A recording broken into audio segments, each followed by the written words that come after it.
Start करते हैं। Left जिन्होंने पहले की वीडियो देख रखी है उन्हें पता होगा कि हमने कहाँ स्टॉप किया था। तो लास्ट टाइम हमने स्टॉप किया था कि जो रॉबर्ट थे उन्होंने बहुत छोटी उम्र में एक छोटा सा बिजनेस शुरू किया था जो कि बहुत ज़्यादा प्रॉफिटेबल रहा था, लेकिन वो थोड़े टाइम के लिए रहा था, कुछ इश्यूज़ के कारण वो बंद करना पड़ा। लेकिन उन्हें यहाँ पर एक चीज़ समझ आ गई थी। वो चीज़ क्या थी?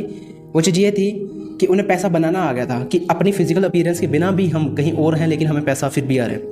तो ये लास्ट हमने यहाँ पर ख़त्म किया था। तो लेफ्ट हेमिस्फीयर मूवमेंट, हेमिस्फीयर का मतलब होता है एक आधा भाग, जैसे कि हमारा ब्रेन है तो ब्रेन का ये वाला पार्ट होता है उसको बोलते हैं लेफ्ट हेमिस्फीयर, इसको बोलते हैं राइट हेमिस्फीयर। हेमिस्फीयर जैसे कि एक गोल, जैसे ये लाइट है ये गोल है, इसको आधी काट देंगे तो ये इधर वाला और लेफ्ट हेमिस्फीयर बन जाएगा, उधर वाला राइट हेमिस्फीयर बन जाएगा। Left hemisphere movement, despite having a high paying job people like Robert's poor dad struggle to make and meet. यानी कि कुछ लोग होते हैं जिनकी जॉब हाई पेइंग होती है लेकिन फिर भी वो अपना लाइफ को, people like Robert's poor dad struggle to make and meet. अच्छा, कुछ लोगों की जो जॉब होती है वो बहुत बेशक हाई पेइंग है, ठीक है, बेशक हाई पेइंग है, लेकिन उनको पैसा मैनेज करना, उनको पैसा बढ़ाना नहीं आता, इसलिए वो हमेशा स्ट्रगल करते रहते हैं अपनी लाइफ में। रॉबर्ट्स का जो पुअर डैड है, यहाँ पर जिस पुअर डैड का रेफरेंस दिया गया है वो भी ऐसा ही है। उसकी जॉब तो हालांकि हाई पेइंग है लेकिन टैक्सेस, उसका घर का रेंट या वो जिन चीज़ों पर पैसा खर्च करता है वो चीज़ें। राइट हेमिस्फीयर मूवमेंट है looking at the discarded comic books in a new creating way led to a business opportunity. अच्छा ठीक है, राइट हेमिस्फीयर ये बोलता है, मूवमेंट ये बोलता है कि उन्होंने एक कॉमिक बुक्स का नया बिजनेस शुरू किया था, जैसे रॉबर्ट ने शुरू किया था जो हमने कल पढ़ा था, ठीक है। तो वो कैसे एक क्रिएटिव आइडिया था, किससे क्रिएटिव अपॉर्चुनिटी थी। और हमारा जो सबकॉन्शियस मूवमेंट है वो कहता है कि people let the emotion of fear and great rule their life. जो लोग हैं ना, ज़्यादातर लोग जो हैं वो अपनी लाइफ का जो कंट्रोल है वो डर और लालच को बेच देते हैं। बेचना सही वर्ड नहीं है, दे देते हैं। जैसे कि फॉर एग्जांपल आप हो, मैं हूँ, ठीक है। हम जब तक ये रियलाइज़ नहीं करेंगे कि फियर और ग्रीड से बाहर निकल के भी डिसीजन जरूरी है लेना, क्योंकि अगर हम फियर और ग्रीड के बेस पर ही डिसीजन लेते रहे, सॉरी टू से, हम कभी भी दुनिया में उन टॉप लेवल पर, टॉप परसेंटेज जो है पीपल हैं, जो वो बहुत कम लोग होते हैं, वहाँ तक पहुँच ही नहीं पाएंगे। It's not next to impossible, it's impossible. अगर हम डर के बेस पर और आउट ऑफ फियर और आउट ऑफ ग्रीड अगर हम डिसीजन लेते रहे, ठीक है, तो इनसे बाहर निकलकर डिसीजन लेना पड़ेगा। अब एग्जांपल दूँ एक इसी बुक का। आपने जैसे पार्ट 2 में पढ़ा कि हमने जैसे डिस्कस किया, आपने पढ़ा, हमने डिस्कस किया, एक ही बात है। हमने डिस्कस किया कि जो रॉबर्ट था उसने बचपन में कॉमिक बुक्स का बिजनेस शुरू किया था, ठीक है। उसने काम किया था अपने रिच डैड के साथ। रिच डैड कौन है आपको पता ही है कौन है, 2 पार्ट ऑलरेडी देख के आ चुके हो, अगर नहीं देखा तो जाके देखो पहले, तभी आपको ये अच्छे से समझ आएगी। तो रिच डैड के पास उन्होंने काम किया। अब काम सैटरडे को यानी कि वीकेंड को काम किया। वीकेंड को पहले वो कॉमिक बुक्स पढ़ते थे, लेकिन उसने कॉमिक बुक्स को पढ़ना यानी कि उसने अपना लालच, जो उसे प्लेजर मिल रहा था, उसको साइड रखा और उसने ये सीखने की कोशिश की कि पैसा कैसे बनाते हैं। उसने शुरू में कुछ महीने काम किया 10 सेंट पर, उसके बाद उसने 3 वीक फ्री में काम किया, एज यू अंडरस्टैंड, राइट। तो आउट ऑफ फियर और आउट ऑफ आज के इस वीडियो में से अगर आप कुछ ले जाना चाहते हो तो आप ये लाइन ले जाओ कि people let the emotion of fear and greed rule their life. कि लोग अपनी लाइफ में ग्रीड और फियर को रूल करने देते हैं। ग्रीड और फियर राजा है बहुत सारे लोगों की लाइफ का, वो कंट्रोल करता है और लोगों को पता भी नहीं है। और लोग सोचते हैं कि मैं कंट्रोल कर रहा हूँ अपनी लाइफ को, लेकिन नहीं, तुम्हारा डर कंट्रोल कर रहा है तुम्हारी लाइफ को, तुम्हारा लालच कंट्रोल कर रहा है तुम्हारी लाइफ को। एक और चीज़ पूछता हूँ, एक बहुत ही सुंदर सी फीमेल है, ठीक है, बहुत ही अट्रैक्टिव है, बहुत ही फिजिकल अपीयरेंस उसकी बहुत ज़्यादा अट्रैक्टिव है। वो तुम्हें अपना मित्र बनाना चाहती है। अब तुम जैसे भी सोच रहे हो, अगर आप लड़की हो तो बहुत ही सुंदर सी फिजिकल अपीयरेंस वाला एक लड़का है, बहुत ही सुंदर, वो आपको आपका मित्र बनाना चाहता है, ठीक है। और 24 घंटों के लिए आप उसके मित्र हो, लड़का चाहे लड़की, और 24 घंटों के लिए वो आपको किसी भी चीज़ के लिए मना नहीं कर रहा। मेरी बात को समझो, 24 घंटों के लिए वो इंसान आपको किसी भी चीज़ के लिए मना नहीं कर रहा, किसी भी चीज़ के लिए, ठीक है।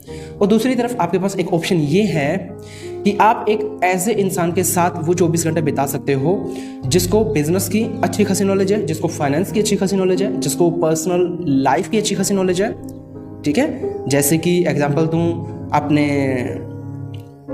पीटरसन का नाम सुना होगा, पूरा नाम क्या है उनका? रॉबर्ट पीटरसन नहीं, जॉर्डन पीटर नहीं, क्या नाम है उनका? पीटरसन आई थिंक याद आ रहा है मुझे, अब पूरा नाम मुझे याद नहीं आ रहा। जॉर्डन पीटरसन, आई थिंक ऐसा कुछ नाम है, बहुत उनकी सेल्फ हेल्प बुक्स भी काफ़ी फेमस हैं। चलो वो छोड़ो। रॉबर्ट ग्रीन का आई एम श्योर आपने नाम सुना होगा, नहीं सुना तो उसकी भी बुक्स है, आपने सुना होगा कि the 40th law of power, seduction, war, ये बहुत सारी बेस्ट बुक्स हैं पूरे इंटरनेशनली जो कि उसने लिखी हैं, ठीक है। काफ़ी एज्ड बंदे हैं, छोड़ो सब कुछ, इन्हीं के साथ रह जाओगे। रॉबर्ट कियोसाकी के एक वापस से बोलते हैं, आप सब शायद भूल गए होगे, मैं ही कन्फ्यूज हो गया कुछ। तो देखो, दिमाग ठंडा करो, वापस से देखो। एक तरफ आपके पास 24 घंटे एक ऐसे इंसान के साथ रहने के जो कि फिजिकल अपीयरेंस में बहुत आपका अपोजिट जेंडर है, फिजिकल अपीयरेंस में बहुत ही नेक्स्ट लेवल है, 10 out of 11 है, ठीक है। वो आपको किसी भी चीज़ के लिए मना नहीं कर रहा, चाहे आप कुछ भी करो उसके साथ। दूसरी तरफ आपके साथ रॉबर्ट कियोसाकी है, ठीक है। आपको 24 घंटे मिल रहे हैं इस इंसान के साथ रहने के, लेकिन आपको जो भी करना है, जो भी पूछना है, वो इनिशिएट आपको खुद को करना पड़ेगा। ऐसा नहीं कि आप इनके साथ बैठ गए तो ये खुद आपको बताएंगे कि हाँ देखो फाइनेंस ये होता है, आप ऐसे इन्वेस्टमेंट कर सकते हो, house is asset not a liability, और वट एवर जो भी इन्होंने इस बुक्स में समझाया है। हाउस बेसिकली एक लिबर्टी, हाउस होता है, एसेट तो नहीं होता हाउस, हाँ ठीक है। तो कौन से ऑप्शन को आप चूज़ करोगे? अभी आपको फिलहाल लग रहा होगा कि मैं ऑप्शन चूज़ करूँगा इसके साथ रहने वाला, और हो सकता है ये ऑप्शन सच भी हो, लेकिन जब रियलिटी आपके सामने आएगी ना, तो मैं ये लिख कर दे सकता हूँ कि आप जो इसमें वीडियो देख रहे हो, इसमें से कम 80% इंसान, चाहे वो लड़का है चाहे वो लड़की है, मैं जेंडर को स्पेसिफाई नहीं कर रहा, वो इस तरफ जाएंगे, यानी कि वो 24 घंटे उस अपोजिट जेंडर के साथ बिताना चाहेंगे। क्यों? क्योंकि उनके अंदर ऐसा होगा, ये बेसिक हमारे थिंकिंग पैटर्न्स होते हैं, इसमें उन इंसान उस 80% की भी कोई गलती नहीं है वैसे देखा जाए तो, ठीक है। वो ऐसा सोचेंगे कि हम पढ़ तो कहीं से भी सकते हैं, पहला पॉइंट। दूसरा पॉइंट कि लाइफ छोटी सी है, इनके मजे लो ना यार, सारी उम्र पढ़ते ही रहे। और बहुत सारे लोग ये भी सोचते हैं कि कॉलेज मेरा खत्म हो गया, अब पढ़ाई क्या ही करनी है, ठीक है। और एक तो आजकल इंस्टाग्राम पर इतना दिमाग खराब कर रखा है लोगों का कि कहीं भी मर्सिडीज़ की फ़ोटो दिखा देंगे और फिर बोलेंगे कि मैं अपने स्कूल का बैक बेंचर था और आज फ्रंट बेंचर कहीं नौकरियां कर रहे हैं। अरे ऐसा नहीं होता यार, हर चीज़ का एक स्टैंड पॉइंट होता है। अब मेरे स्कूल के बैक बेंचर वो मजदूरियां कर रहे हैं, टू बी ऑनेस्ट, मैं उनको पंच डाउन नहीं कर रहा, मैं बता रहा हूँ कि ये बातें सुन के थोड़ा फील लेना बंद करो कि बैक बेंचर हैं हम तो ये कर देंगे वो कर देंगे। नहीं, जब तक कि आपका माइंडसेट नहीं होगा तब तक आप नहीं कर पाओगे। तो इसलिए फियर से और ग्रीड से बाहर आओ, ठीक है। मैं हर चीज़ें को एक्सप्रेस करना चाहता हूँ यहाँ पर इस वीडियो में, लेकिन क्या है कि टाइम ज़्यादा लग जाएगा, वीडियो थोड़ा लंबा हो जाएगा, और मे भी आप वीडियो ना देखो तो हो सकता है बहुत अच्छी बातें बाद में आ रही हों, शुरू में हो सकता है बहुत अच्छी बातें ना आ रही हों, तो फिर आप वीडियो को स्किप करके चले जाओगे। और मैं नहीं चाहता कि आप वीडियो को स्किप करो, इसलिए नहीं कि मेरा वॉच टाइम ज़्यादा आएगा, वो तो है, वो सेकेंडरी है, लेकिन प्राइमरी फंक्शन पता क्या है, प्राइमरी जो गोल है वो पता क्या है, वो है to share the ability which I have, which is understanding the book with the next level. और ऐसा मुझे लगता है, हो सकता है आप में से बहुत सारे इंसान हो जो बहुत ज़्यादा अच्छे से बुक्स को समझते हो, बता देना, मुझे भी बता दिया करो कभी कभी कि ये ऐसे नहीं ऐसे हो सकता है, ठीक है। उसके बाद what was Robert saying, now it's time to reflect, ask yourself what is Robert saying in this quote and why does he say that. In this section you do not need to agree और disagree with Robert, the goal is to understand what Robert is saying. ये जो ऊपर वाली बात बोली है ना, please people let the emotion of fear and greed rule their life, यहाँ पर वो बोल रहे हैं कि इसका मतलब क्या है, रॉबर्ट कहना क्या चाहते हैं इसके माध्यम से। Remember this curriculum is design to be cooperative and supportive, two mind are better than one. If you do not understand what Robert is saying, do not shy away from it, ask for help in understanding, take the time, discuss each quote until you understand it. The poor and the middle class work for money, the rich have money work for them. इसको underline कर लेते हैं। ये कहते हैं कि जो गरीब है ना और जो मिडिल क्लास हैं वो पैसे के लिए काम करते रहते हैं ज़िंदगी भर, और जो पैसे वाला इंसान है ना, पैसा उसके लिए काम करता है। अब ये बात सुनने में ना बहुत नॉर्मल लगती है और तुमने हर जगह ये सुन भी रखी होगी, ठीक है, क्योंकि आजकल सोशल मीडिया का ज़माना है, कुछ भी कोई भी खड़ा होकर कुछ भी बोल देता है, और AI की आवाज़ लगा के पीछे भारी सी वो आवाज़ मैंने भी सुनी, आई थिंक वो ऐसे होते ना, द रिच एंड ब्यूटिफुल, मतलब आ नहीं रही पर होता है ऐसा, वो AI के पीछे भारी से आवाज़ लगा कर ऐसा लगता है कि ये कुछ भी कहेगा तो सही होगा। देखो इसके पीछे का मोटिव क्या है, इसके पीछे का मोटिव समझो पहले, ठीक है। ऐसे सिर्फ बातों पर ध्यान मत दिया करो, उसकी डीप एनालिसिस किया करो, फोकस बढ़ेगा इससे तुम्हारा, और ये इंस्टाग्राम चलाने से कुछ नहीं होगा। जो गरीब होते हैं वो पैसे के लिए काम करने का मतलब ये है इसका कि तुम छोटी सी नौकरी भी पकड़ लोगे और तुम्हें ये नहीं पता कि उस 30, 35, 40, 50, 60, 70 हज़ार की नौकरी के कारण तुम क्या कुछ गवा दोगे। एक बहुत ही सुंदर किसी ने लिखा था, मैंने पता नहीं कहाँ पर पढ़ा था, कि जो सैलरी होती है ना, वो एक जो नौकरी होती है वो एक काइंड ऑफ ऐसी सैलरी है जो आपको भूलने के लिए, अपने ड्रीम्स को भूलने के लिए दी जाती है। ठीक है, तो आप ये 40-50 हज़ार के पीछे जब तक ऐसे पैसों की तरफ भागते रहोगे ना, तो उस लेवल पर कभी नहीं पहुंच पाओगे जिस पर आप पहुंचना चाहते हो। ठीक है, डिज़र्व की तो मैं बात ही नहीं कर रहा कि आप डिज़र्व क्या करते हो।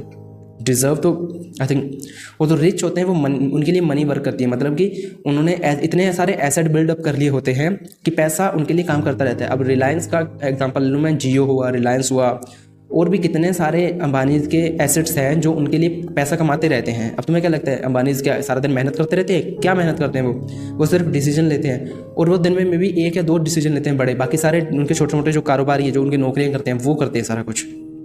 Life push all of us around, life हम सबको पुश करती है। कुछ लोग होते हैं जो गिव अप कर जाते हैं, कुछ लोग होते हैं जो इसके खिलाफ फाइट करते हैं, and a few learn the lesson and move on. और कुछ बहुत माइनर लोग होते हैं जो कि लेसन को समझते हैं कि ये क्या था, ये ऐसे हुआ, ऐसे क्यों हुआ। They welcome life pushing them around, और वो वेलकम करते हैं कि लाइफ को कि हमें पुश करो प्लीज़, ताकि हम और अंडरस्टैंडिंग हमारी डीप हो। Stop blaming me and thinking I am the problem. If you think I am the problem then you have not change me, then you have to change me. Okay, if you realize that you are the problem then you can change yourself, learn something and grow wiser.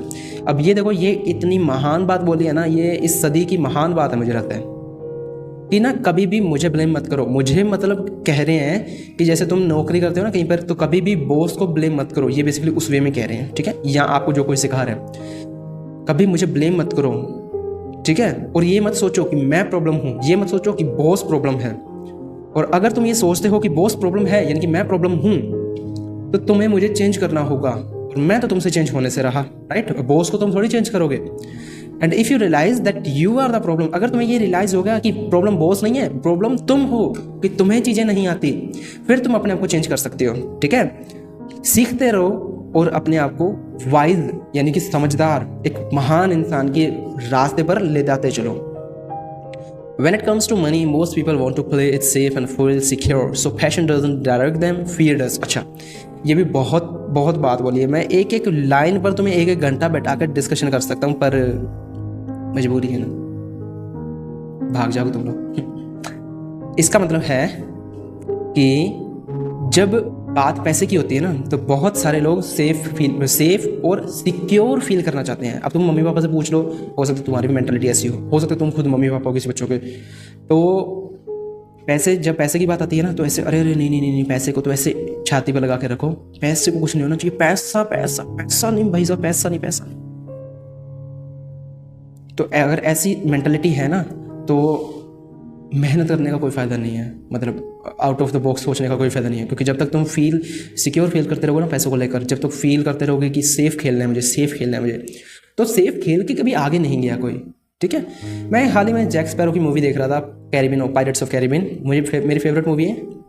तो उसमें मैंने ना एक चीज़ notice की Jack sparrow के मामले में, कि वो कभी भी किसी चीज़ की टेंशन नहीं लेता, और वो कभी सेफ प्ले नहीं करता, वो हमेशा ऐसे प्ले करता है कि this is the last moment of my life. तो इसीलिए वो हर बार जीतता है। तो जब पैसे की बात आती है तो लोग उसको सेफ खेलना चाहते हैं, और वहाँ पर उनको पैशन डायरेक्ट नहीं करता। अब तुम इस वे पर आके ना, अगर तुम सेफ खेलना चाहते हो तो पैशन की बातें मत करना, फिर तुम डर की बातें करना, क्योंकि डर ही तुम्हें रूल कर रहा है। लास्ट पेज आ गया, अब जाना मत अगर यहाँ तक आ गए तो। Most people given more money only get into more debt. बहुत सारे लोग होते हैं जो पैसा बहुत देते हैं, only get into more debt, मतलब most people given more money get more debt।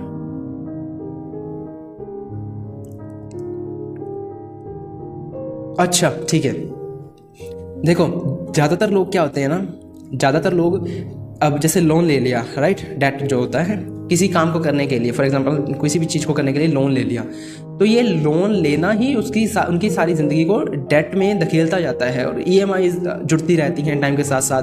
यही चीज़ होती है जो उन्हें 25-30 हज़ार की नौकरी करने के लिए प्रेशराइज करती है कि EMI आ रही है, घर के बिल्स देने हैं। ठीक है। It's fear that keep most people working at a job, the fear of not paying their bills, the fear of being fired, the fear of not having enough money, the fear of starting over, that's the price of studying to learn a professional or trade and then working for money. Most people welcome a slave to money and then get angry at their boss. ठीक है, अब देखो समझो इस बात को।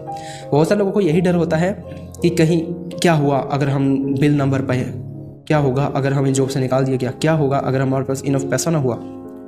ये सारी चीज़ें हैं जो उन्हें मनी के लिए एज ए स्लेव, मैं खुद नहीं बोल रहा, यहाँ पर लिखा हुआ है स्लेव यानी कि नौकर जो चाकरी करते हैं, यही चीज़ है कि जो लोगों को स्लेव बना देती है मनी का, ठीक है। और फिर वो भड़क जाते हैं अपने बॉसेस पर कि इसकी गलती है। Most people do not know that it's their emotion that are doing the thinking. और बहुत सारे लोगों को पता ही नहीं कि ये इमोशन करवा रहे हैं तुमसे कब, और कभी बैठकर ऐसे सोचा ही नहीं कि मैं इमोशन से कंट्रोल होता हूँ। अगर तुम हाँ एक और चीज़ की, अगर तुम्हें वीडियो यहाँ तक देख के तुम फिर भी बोर फील कर रहे हो तो देखो ये बोर्डम टेम्परेरी है, लेकिन ये जो लेसन सीखे जा रहे हो ना ये परमानेंट रहेगा तुम्हारे साथ। इस बात को याद रखना, कहीं बोर्डम के चक्कर में अभी कुछ और देखने लग जाओ। It's not none of the problem, किसी की प्रॉब्लम नहीं है, ये तुम्हारी खुद की प्रॉब्लम है कि तुम अपने इमोशंस से ड्रिवन हो तो तुम्हारी लाइफ उस जगह पर जाएगी जहाँ पर शायद 99% लोग रहते हैं, जहाँ पर कचरा भरा हुआ है, जहाँ पर एक दूसरे से लड़ाई कर रहे हैं, जहाँ पर कोई लग्जरी नहीं है, जहाँ पर कोई फैसिलिटी नहीं है, जहाँ पर कोई खुशी नहीं है, जहाँ पर कोई पीस की बात नहीं हो रही है। पीस तो छोड़ ही दो, पैसा नहीं है तो पीस तो पॉसिबल ही नहीं है पैसे के बिना। Most people job is a really short term solution to a long term problem. इस चीज़ को तुम ना लिख के दीवार पर अपने माथे पर चिपका लो। मैं तो कह रहा हूँ कि जॉब जो होती है ना वो एक शॉर्ट टर्म सोल्यूशन है एक लॉन्ग टर्म प्रॉब्लम का। मैं ये नहीं कह रहा कि जॉब गलत है, लेकिन मैं ये कह रहा हूँ कि जॉब एक शॉर्ट टर्म थोड़े टाइम के लिए सॉल्यूशन है एक लंबी प्रॉब्लम का। तो तुम क्या कर सकते हो, जॉब कर रहे हो करते रहो, अच्छी बात है, बुरी बात नहीं है, लेकिन इसके साथ साथ कुछ एसेट्स जोड़ो अपने। स्लेव की तरह सारी ज़िंदगी काम नहीं करना कि 30 साल 40 साल काम करते रहे, 60 साल की उम्र में जाके सोचा कि सारी ज़िंदगी जॉब में निकल गई, कुछ खुद का ट्राई करना था। तो वो ट्राई करते रहो, फेल हो गए तो एटलीस्ट बूढ़े 60 साल की उम्र में ये प्रॉब्लम नहीं आएगी कि यार ट्राई करके तो देख लेते।